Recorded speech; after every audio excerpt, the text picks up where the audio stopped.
genesis of Bulgarian pro-European sentiment is not Eurofunds. It's the hope for joining a family which is able to help each other in achieving full democracy and full rule of law.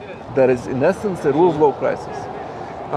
That's a very significant discrepancy between what Brussels is seeing and what we are living. My political career has started from the realization that we need to do our own homework in Bulgaria.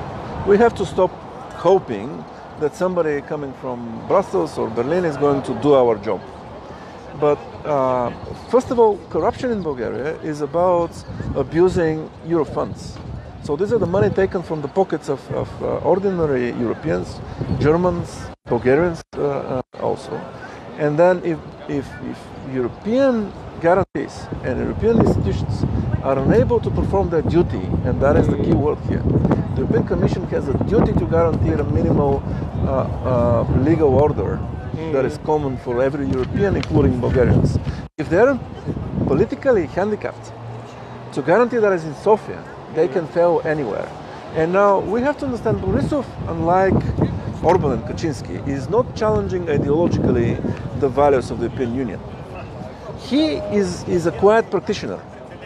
He wouldn't go in Brussels, or he wouldn't even in Sofia give a speech saying we're building an illiberal democracy, unlike what Orban did. Borisov does exactly the opposite. He uses the legitimacy of Europe to present himself here. So basically he's saying, you may think I'm corrupt, you may think I'm suppressing free press, I'm corrupting and suppressing the judiciary, I'm turning the prosecution into an instrument of political influence. So he kind of borrows the legitimacy. But Merkel is happy to take a picture with me.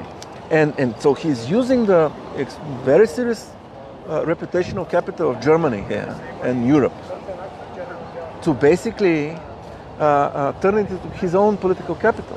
And so people, I think, understand we need to fight our own battle. But Europe and Europeans need to understand that the case of Borisov is relevant for the entirety of Europe. Funds that are given to corrupt governments very often end up feeding corruption.